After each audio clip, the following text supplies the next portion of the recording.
June 12, 1993 is a significant date in Nigeria's history.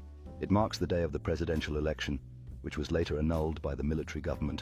The 1993 presidential election was held on June 12 with two main candidates, Moshood Kashimawo Olawale Abiola, MKO Abiola, of the Social Democratic Party, SDP, and Bashir Tofa of the National Republican Convention, NRC. Abiola, a successful businessman and politician, won the election with a landslide victory, receiving over 8 million votes. However, the military government led by General Ibrahim Babangida annulled the election results, citing irregularities and electoral malpractices.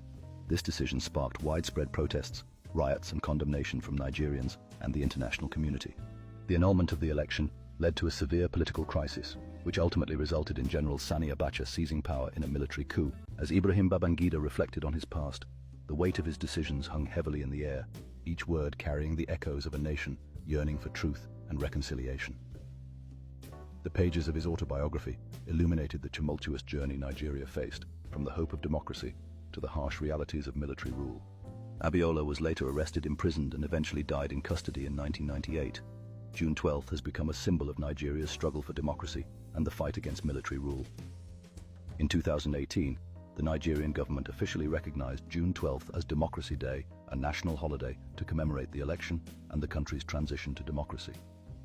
The story of June 12th serves as a reminder of the importance of democratic principles, the power of the people, and the need for accountability in governance. 30 years passed on February 21, 2025, during the launch of Ibrahim Babangida's autobiography, A Journey in Service, where he described the annulment of the election as the most regrettable incident in Nigeria's history. Ibrahim Babangida, Nigeria's former military president, recently expressed deep regrets over the annulment of the June 12, 1993 presidential election, won by Moshood Kashimawo Olawale Abiola. Babangida acknowledged that Abiola won the election, describing the annulment as most regrettable and taking full responsibility for his actions. In his words, "The nation is entitled to expect my impression of regret. As the leader of the military administration, I accept full responsibility for all decisions taken under my watch, and June 12th happened under my watch." This apology comes nearly 32 years after the election. However, not everyone is satisfied with Babangida's apology. Some critics, including key actors in the National Democratic Coalition, NADECO, have dismissed his admission as belated and insufficient.